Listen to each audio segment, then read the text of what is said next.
Price action trading course के दूसरे episode में आप सभी का स्वागत है। यह वीडियो इस बात पर ध्यान केंद्रित करेगा कि बाजार में प्राइस कैसे चलता है या कुछ बड़े खिलाड़ियों द्वारा एक विशेष तरीके से कीमतों को कैसे मूव किया जाता है। आपने लोगों को यह कहते हुए सुना होगा कि history repeats itself, price memory आदि। उनका मतलब यह है कि कीमत एक विशिष्ट तरीके से बार बार कैसे चलती है। सवाल यह है कि स्टॉक की प्राइस ऊपर या नीचे क्यों जाती है। इस प्रश्न के अलग अलग उत्तर हो सकते हैं, जैसे कि यह कुछ अच्छी या बुरी खबर हो सकती है, या सरकार कुछ बिल पारित कर सकती है, आरबीआई द्वारा एक नई पॉलिसी, कुछ कानूनी मुद्दे आदि हो सकती है।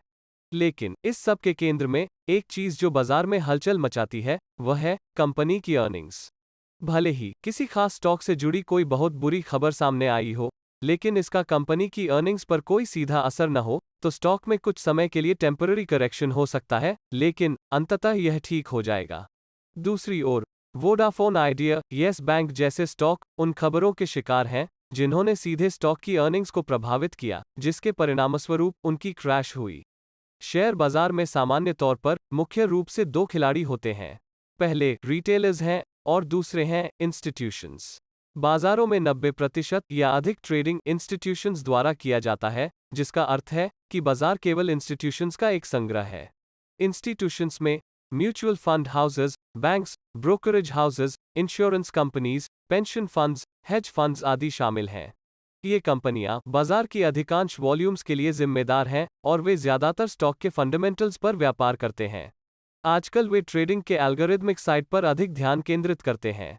मेरे कहने का मतलब यह है कि इंस्टीट्यूशनल ट्रेडिंग डेली और वीकली चार्ट्स पर बाजार की दिशा को नियंत्रित करता है, और बहुत सारे बड़े इंट्राडे प्राइस मूव्स या प्राइस स्विंग्स को इंस्टीट्यूशंस द्वारा नियंत्रित किया जाता है। लगभग ये सभी इंस्टीट्यूशंस लाभदायक हैं। इंस्टीट्यूशंस को आमतौर पर स्मार्ट मनी माना जाता है, जिसका अर्थ है कि वे ट्रेडिंग से भारी मुनाफा कमाने के लिए पर्याप्त हैं और वे हर दिन बड़ी वॉल्यूम्स में ट्रेडिंग करते हैं। कोई भी ट्रेड तब तक नहीं हो सकता जब कोई इंस्टीट्यूशन ट्रेड का एक पक्ष लेने को तैयार न हो और दूसरी इंस्टीट्यूशन दूसरे पक्ष को लेने को तैयार न हो। रिटेलर्स द्वारा किए गए छोटे वॉल्यूम वाले ट्रेड्स तभी हो सकते हैं जब कोई इंस्टीट्यूशन उसी ट्रेड को लेने के लिए तैयार हो। चलो मैं समझाता हूं। यदि आप एक निश्चित प्राइस पर खरीदना चाहते हैं, तो बाजार उस कीमत पर नहीं पहुंचेगा जब तक कि एक या अधिक इंस्टीट्यूशंस भी उस कीमत पर खरीदना नहीं चाहते। इसी तरह आप किसी भी कीमत पर तब तक नहीं बेच सकते जब तक कि एक या अधिक इंस्टीट्यूशंस वहां बेचने को तैयार न हो, क्योंकि बाजार केवल उस प्राइस पर जाएगा जहां इंस्टीट्यूशंस खरीदने को तैयार हैं और अन्य इंस्टीट्यूशंस बेचने को तैयार हैं। अधिकांश व्यक्तिगत ट्रेडर्स या रिटेलर्स के पास बाजार को मूव करने की कोई क्षमता नहीं है। बाजार केवल एक विशेष प्राइस लेवल तक पहुंचेगा जब एक या एक से अधिक इंस्टीट्यूशंस का मानना है कि वहां बेचने के लिए फाइनेंशियल रूप से लाभदायक है, और अन्य इंस्टीट्यूशंस का मानना है कि उस स्तर पर खरीदना लाभदायक है। बिल्कुल सीधी बात है, बाजार में हर टिक पर इंस्टीट्यूशंस खरीद रही हैं और दूसरी इंस्टीट्यूशंस बेच रही हैं, और उन सभी के पास मजबूत सिस्टम्स हैं जो उन ट्रेडों को एग्जीक्यूट करके पैसा कमाएंगी। मुख्य बात जो मैं बताना चाहता हूं वह यह है कि आपको हमेशा अधिकांश इंस्टीट्यूशंस की दिशा में ट्रेड करना चाहिए, या जैसा कि पेशेवर कहते हैं, इंस्टीट्यूशंस के फुटप्रिंट्स को ट्रैक करें, क्योंकि वे नियंत्रित करते हैं कि बाजार कहां जा रहा है, या बस इंस्टीट्यूशंस ही बाजार को चलाते हैं। अब एक मामले पर नजर डालते हैं। आपको एक नई ट्रेडिंग स्ट्रैटेजी मिली जो शुरुआत में पैसा बनाती है, लेकिन थोड़ी देर बाद काम करना बंद कर देती है। हम में से कई लोग इस स्थिति से गुजरे होंगे। इस मामले का कारण बहुत सरल है। बाजार हमेशा बदलते रहते हैं। यह कभी स्थिर नहीं होता, बल्कि मार्केट्स हमेशा एक चरण से दूसरे चरण में शिफ्ट होता रहता है। इसका सीधा सा मतलब है कि यदि आप आज एक ट्रेंड ट्रेडिंग स्ट्रैटेजी का उपयोग कर रहे हैं और आप ऐसा करना जारी रखते हैं, तो किसी पॉइंट पर आप रेंज मार्केट में पैसा खो देंगे। इसी तरह यदि आप एक रेंज ट्रेडिंग स्ट्रैटेजी का उपयोग कर रहे हैं और आप कुछ समय के लिए ऐसा करना जारी रखते हैं, तो किसी पॉइंट पर आप ट्रेंडिंग मार्केट में पैसा खो देंगे। ट्रेडिंग सिस्टम्स की लाभप्रदता साइकिल्स में बदलती प्रतीत होती है। ऐसे समय होते हैं जब ट्रेंड फॉलोइंग सिस्टम्स अत्यधिक सफल और लाभदायक होती हैं। फिर बाजार ट्रेंडिंग से रेंज प्राइस एक्शन में शिफ्ट हो जाता है। तभी सभी ट्रेंड ट्रेडिंग सिस्टम्स लाभहीन हो जाते हैं और अनुभवहीन ट्रेडर्स नुकसान करना शुरू कर देंगे। यही कारण है कि आप एक ट्रेंडिंग मार्केट के दौरान बहुत से नौसिखिया ट्रेडर्स को अपने P&L के बारे में डींग मारते हुए देखते हैं, और जब एक रेंज मार्केट आता है तो वे गायब हो जाते हैं। कुल मिलाकर बाजार 3 चरणों में चलता है। पहला अप ट्रेंड या एडवांसिंग फेज है। दूसरा डाउन ट्रेंड या डिक्लाइनिंग फेज है। तीसरा कंसोलिडेशन फेज है। कंसोलिडेशन फेज को आगे 2 भागों में वर्गीकृत किया गया है, एक्यूमुलेशन फेज और डिस्ट्रीब्यूशन फेज। आइए देखें कि बाजार एक चरण से दूसरे चरण में कैसे बदलता है। हम एक्यूमुलेशन फेज के साथ शुरू करेंगे।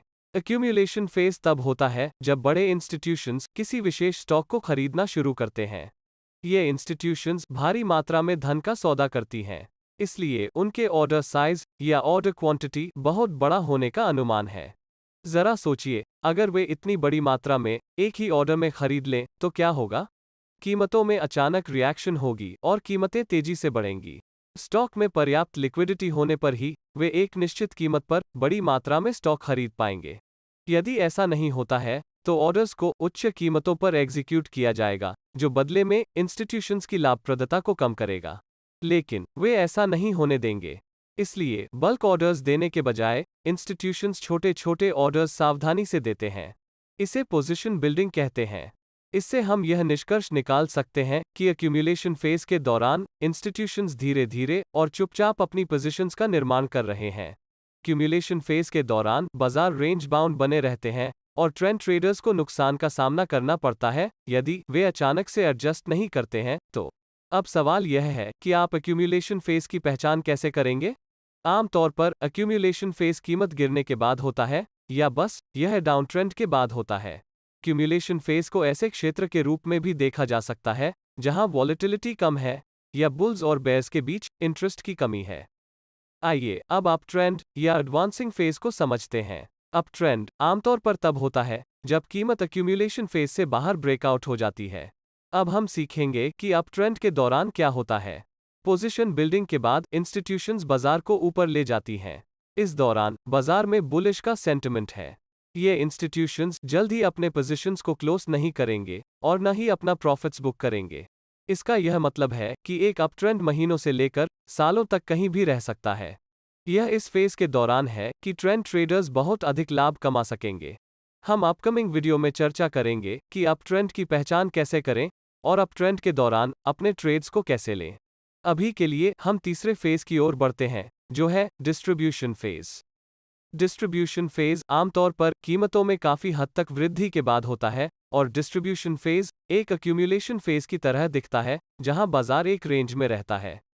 अब हम सीखेंगे कि डिस्ट्रीब्यूशन फेज में क्या होता है। इंस्टीट्यूशंस अपने इनिशियल इन्वेस्टमेंट्स पर लाभ का एक अच्छा हिस्सा बनाने के बाद अपनी पोजीशन को स्क्वायर ऑफ या बेचना या डिस्ट्रीब्यूट करना शुरू कर देते हैं। एक्यूमुलेशन फेज के समान ही इंस्टीट्यूशंस शेयरों को गुप्त रूप से और धीरे धीरे बेचते हैं ताकि कीमत तुरंत न गिरे, जिससे घबराहट की स्थिति पैदा हो। वे अपने पोजीशंस को चुनी हुई कीमतों पर बेचना चाहते हैं। यही कारण है कि डिस्ट्रीब्यूशन फेज भी रेंज बाउंड है। डिस्ट्रीब्यूशन फेज के दौरान ट्रेंड ट्रेडर्स को नुकसान का सामना करना पड़ेगा यदि वे अपनी स्ट्रैटेजी को तुरंत एडजस्ट नहीं करते हैं तो। डिस्ट्रीब्यूशन फेज में कीमतों में आसन गिरावट की घबराहट के कारण वॉलेटिलिटी अधिक हो जाती है। बाजार का अंतिम फेज डाउन ट्रेंड या डिक्लाइनिंग फेज है। डिक्लाइनिंग फेज तब होता है जब कीमत डिस्ट्रीब्यूशन फेज से नीचे टूट जाती है। इस फेज के दौरान सेलिंग प्रेशर अधिक होता है और बाजार का सेंटिमेंट बेयरिश में बदल जाएगी। अधिकांश ट्रेडर्स अपने नुकसान को कम करने की कोशिश करते हैं और जो नहीं करते हैं वे इस उम्मीद में लॉन्ग टर्म के निवेशक बने रहते हैं कि कीमतें वापस आ जाएंगी। बाजारों में घबराहट और भय के कारण वॉलेटिलिटी बहुत अधिक हो जाती है।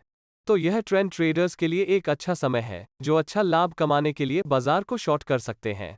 चार्ट में सभी फेजेस इस तरह दिखते हैं और यह ध्यान रखना है कि ये सब फेजेस बार बार साइकिल्स के रूप में प्रकट होते रहते हैं और यदि आप उन्हें जल्दी खोज सकते हैं तो आपके पास बाजार के ऊपर एक एज है और अंत में आप एक उपयुक्त स्ट्रैटेजी का उपयोग कर सकते हैं जो उस स्थिति में काम करती है। हम आने वाले वीडियोस में विभिन्न ट्रेंड ट्रेडिंग और रेंज ट्रेडिंग स्ट्रैटेजीज के बारे में विस्तार से बात करेंगे। हम यह भी समझेंगे कि बाजार की बदलती परिस्थितियों के अनुसार अपनी ट्रेडिंग स्ट्रैटेजी कैसे तैयार करें। मैं इस वीडियो को यह कहकर समाप्त करना चाहता हूं कि कभी कभी फ्लेक्सिबल होना हमेशा अच्छी बात है, क्योंकि बाजार हमेशा फ्लेक्सिबल होता है। मैं आप लोगों से अगले वीडियो में मिलूंगा। तब तक के लिए गुड बाय।